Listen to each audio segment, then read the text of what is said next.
Pada awal tahun 1950, Letnan Tom Hartner dipindahkan ke skuadron tempur yang ada di Stasiun Udara Angkatan Laut Quonset Point, di mana dia bertemu dengan Jesse Brown, satu-satunya anggota militer berkulit hitam di unit tersebut. Hartner berbaur dengan baik ke dalam skuadronnya yang sekarang. Ia juga ditugaskan menggunakan F-4U-4 Corsair, yakni pesawat yang kuat namun memiliki kekurangan, yaitu mudah mengalami kecelakaan fatal jika tidak ditangani dengan benar.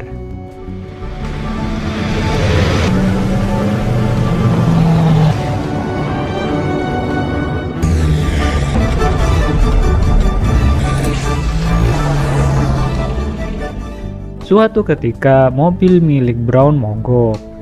Hartner yang kebetulan lewat memberikan tumpangan dan akhirnya bertemu dengan keluarga kecil Brown. Seiring berjalannya waktu, Hartner semakin akrab dengan Brown dan keluarganya. Singkat cerita, skuadron mereka dipindahkan menuju ke Laut Mediterania untuk mencegah agresi Soviet. Sebelum mereka pergi, istri Brown meminta Hartner berjanji untuk menjaga Brown ketika di medan pertempuran. Dalam pelayaran tersebut, salah seorang anggota skuadron terbunuh dalam sebuah kecelakaan saat mencoba mendaratkan pesawat Corsair.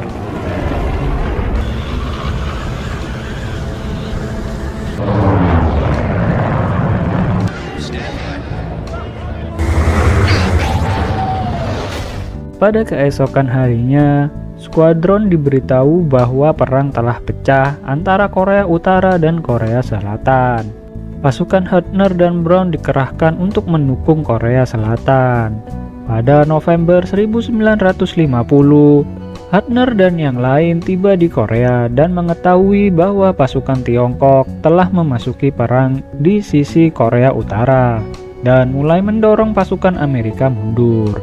Skuadron ini dikerahkan untuk menghancurkan sepasang jembatan di Sungai Yalu antara Cina dan Korea Utara. Brown dan Hartner bertempur dengan pesawat milik lawan, sementara yang lain menyerang jembatan.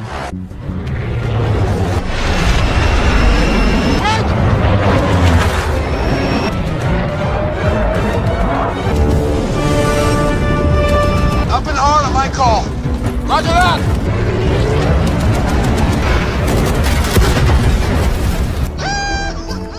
Tinggal satu jembatan yang masih bertahan. Sementara Hartner memerintahkan untuk mundur dalam menghadapi tembakan anti udara dari sisi sungai, Brown tidak mematuhinya dan menyerang jembatan sendirian.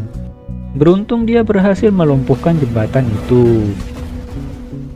Hartner melaporkan apa yang terjadi di medan pertempuran kepada atasannya. Setelah ia memuji Brown karena aksinya, Hartner lalu menyebutkan bahwa dia bertindak melawan perintah, yang menurut Brown akan digunakan Hartner sebagai alasan untuk menolak promosi selama sisa karirnya. Hal itu membuat pertemanan mereka sedikit retak. Dalam misi yang lain, untuk mendukung marinir yang terkepung di Waduk Chosin, Corsair yang dikendarai Brown lumpuh.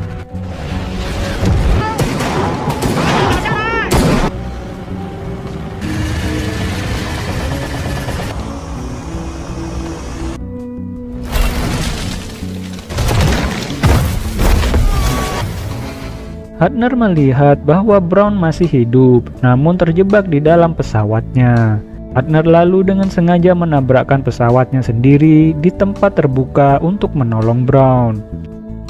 Meskipun dia memadamkan api mesin, Hartner tidak dapat mengeluarkan Brown yang terluka dari reruntuhan pesawat. Dan Brown akhirnya meninggal tak lama setelah helikopter marinir tiba untuk menolongnya. Kembali ke kapal induk, Komandan Hartner memutuskan bahwa terlalu beresiko untuk mencoba mengambil jenazah Brown dari daerah yang dikuasai oleh Tiongkok. Kemudian sebuah pesawat dikirim untuk menghancurkan pesawat Corsair milik Brown yang jatuh, dengan tujuan supaya teknologi pesawat itu tidak jatuh ke tangan musuh, dan juga untuk melakukan pemakaman kepada Brown. Beberapa bulan telah berlalu. Hardner menemui istri Brown setelah upacara dan meminta maaf karena gagal menyelamatkan suaminya. Istri Brown mengatakan bahwa dia hanya membuat Hardner berjanji untuk bersama menemani Brown, bukan untuk menyelamatkannya. Dan Hardner mengatakan kepadanya bahwa kata-kata terakhir Brown adalah tentang betapa dia mencintai keluarga kecilnya. Dan itulah tadi alur cerita dari film yang berjudul Devotion. Semoga video ini dapat menghibur kalian semua. Dan jangan lupa untuk tinggalkan jejak dengan subscribe, like, ataupun komen. Karena dukungan kalian sangat berarti untuk channel ini. Sekian untuk video alur cerita kali ini. Dan sampai jumpa pada alur cerita berikutnya. The record play.